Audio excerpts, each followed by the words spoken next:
we are reaching a turning point with the apartment solar project because I, for the longest time, had just the panel and I didn't really have a battery. And then I started doing reviews. So now I have the battery, and then Battery of Power sent me this MPPT charge controller, and that's pretty good. Now I'm at the point where either I get a bigger panel and risk somebody complaining about a panel sitting out of our window, or I reduce the amount of power that we use in the apartment. And there's a number of ways to do that. Now in this video, I'm also going to show off this Wattcycle battery because they sent this to me about 6 months ago. I did a video of it and I wasn't really impressed with the watt hour measurement because I didn't know that these batteries just usually top out around 1,150 watt hours. So it's actually quite average for the other batteries, but this is the first one that I tested with my new method and I was overly harsh and they sent me a second one. I've been testing the other one and it's been coming out to, let's see,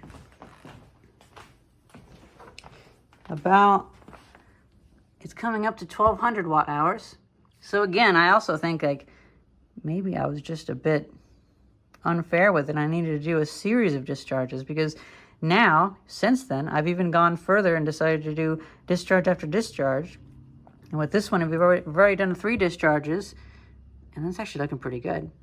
And now this number, you can actually add 1.6% to the total. So that might be, on the 3rd discharge, it might be around 1,250 watt hours.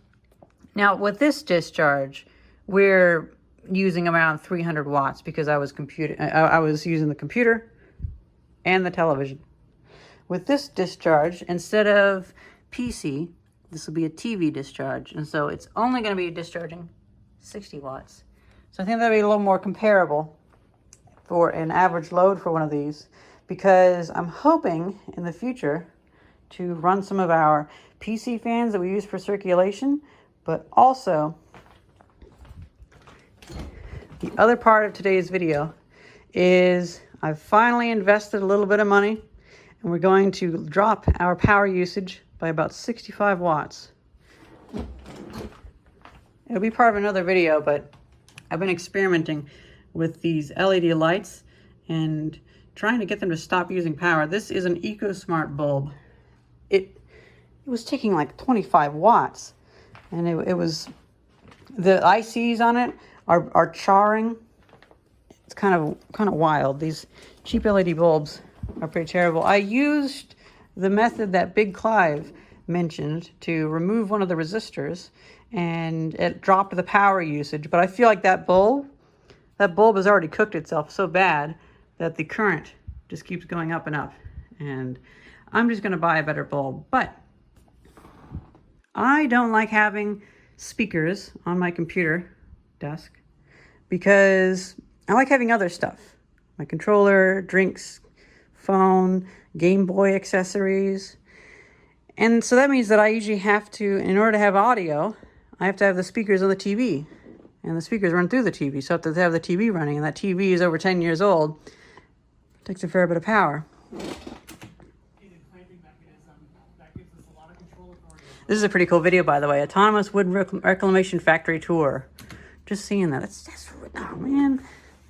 That's really cool. Well, I did the math, and the 55 watts or so that television and sound system uses will be offset by this little sound bar.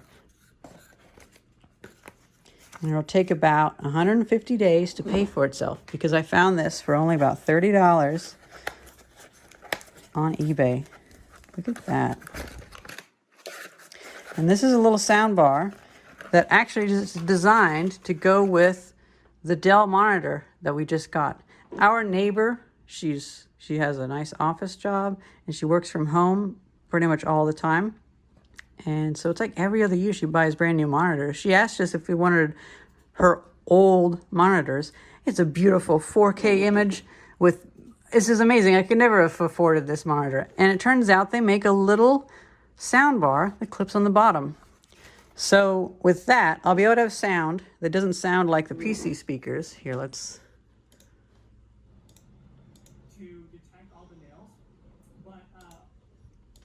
Oh yeah.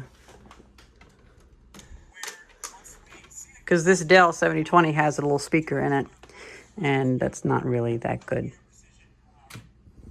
So let's get that hooked up, and then we can start saving that 60 watts.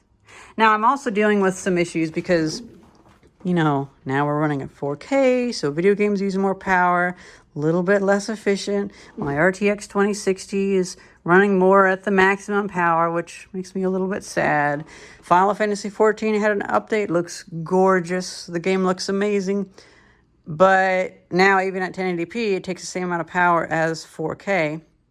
And looks great, but it uses a lot more power. And so I really want to tamp down my power utilization. And so let's get that hooked up.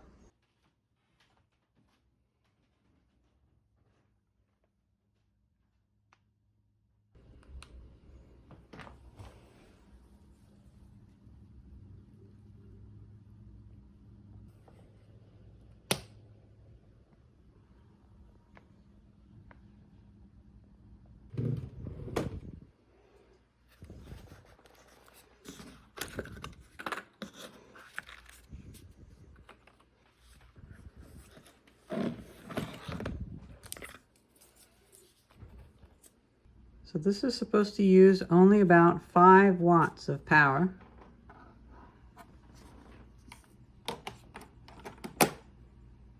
Like so.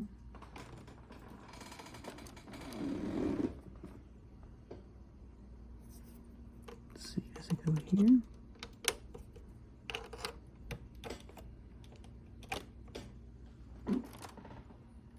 Is that where it goes? All right, I figured it out. I had seen somebody else had mentioned that they needed the pass-through cable. And, well, I didn't get this monitor new. The neighbor gave it to us when to me it's new, but I didn't have all the cables. So I just needed to run USB to USB-C. It's kind of nice to have things that use USB-C because I have almost nothing that uses USB-C, so it's kind of cool to get to use it. And now it recognizes it. Actually, the audio is pretty good. For example, we might push in with a little bit more torque if we suspect that the wood is harder than the wood we've been running previously. That works pretty well. We might adjust the position. And the audio is pretty good too. Based on the feedback from the last bit. Overall, this should save about at least 50 watts of power. So now I've switched the power over to the inverter, and instead of idling at 150 or 160 watts, it's idling at about 100 watts. And now with me watching a video, instead of it being 200 watts, it's 110, 120. Not bad. We have saved about 50 watts, or around, I guess you could say maybe 1/3 of the power usage. I have my computer rendering video files from .mov to .mp4 using the graphics card, and whereas before it would be 300, 320 watts, now it's, let's say, 240. Keeps going up and down, but yes, a lot less power. More can actually be allotted towards getting work done, doing processing, and less can be done towards displaying and showing audio. It's also a bit weird to finally have the speakers coming from in front of me. I'm so used to them coming from way across to my right in the room. So that'll be something to get used to. It's wrapping up the video conversion, and we should see the power go down.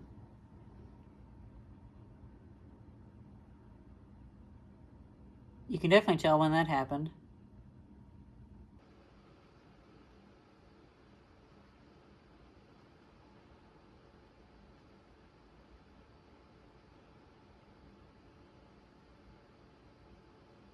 I took a nap and left my computer on, running a screensaver, only pulling about 105, 110 watts.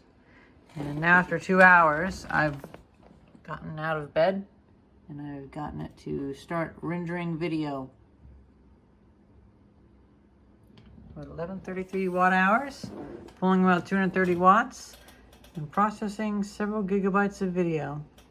Because the video files that come out of my phone are a little bit too big, so I cut them down to about half size. And plus, that makes it a little more compatible with Adobe Premiere, with the old version that I have, because I don't want to buy the subscription model. I just want to own it.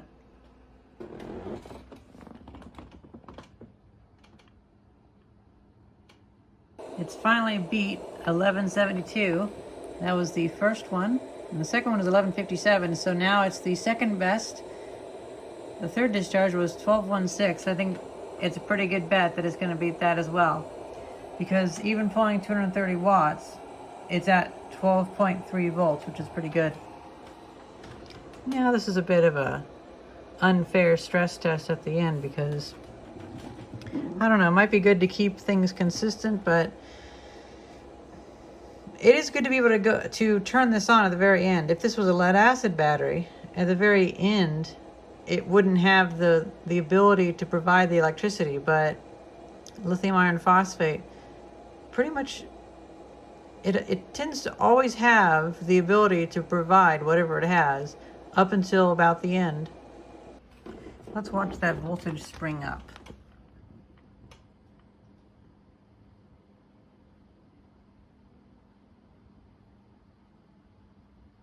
Back up to 12.5 volts.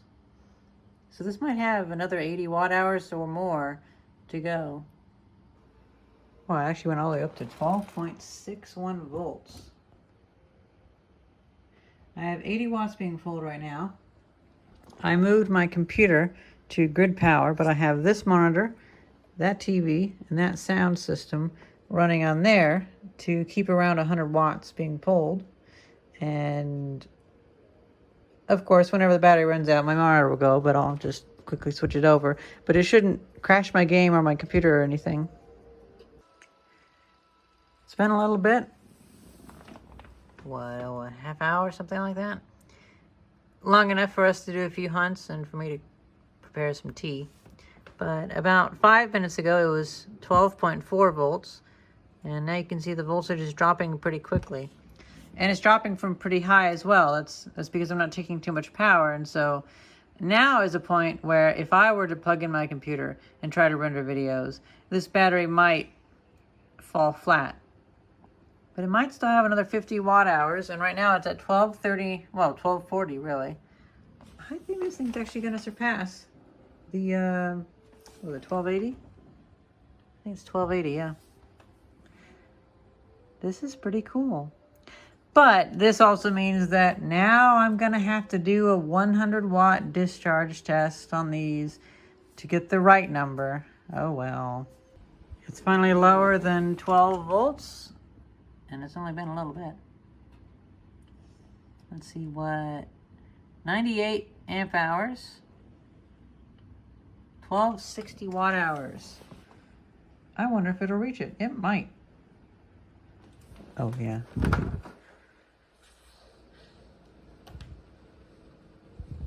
We finished with our hunts, just a daily thing you can do. And look at that, over 100 amp hours. Actually rolled over the ASCII characters and 1282 and still going. Just for a few more minutes, so it'd probably be like 1285, but that's the first time I've most assuredly gotten 100% from these batteries. Now there's another brand I have gotten 100% from as well, and that's with pulling a lot of power, so some batteries have even more capacity, but I'm happy with that.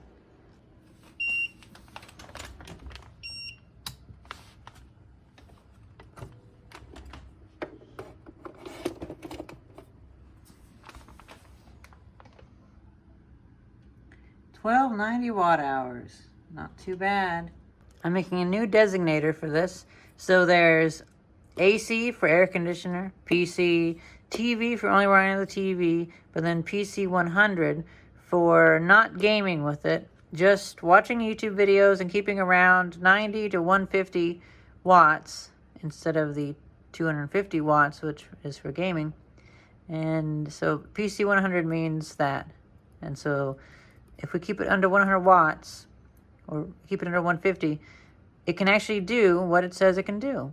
That battery's done, and I was really happy with the discharge. Now, let's grab the other one that's been on the charger for days. So let's disconnect this and get this charging. But I'm also going to go through and I'm going to look through the video that I threw away, and I'm going to write down what were the discharge tests, because I did do discharge tests. I just didn't do enough. We have it switched over.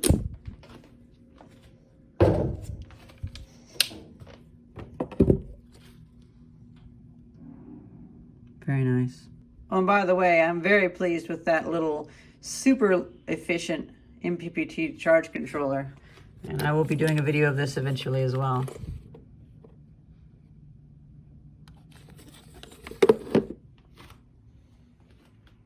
All right. It's at 13.5 volts.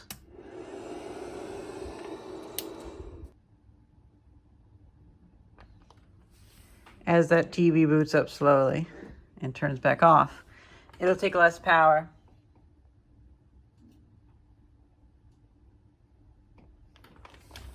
Now, time for this. Oh, right.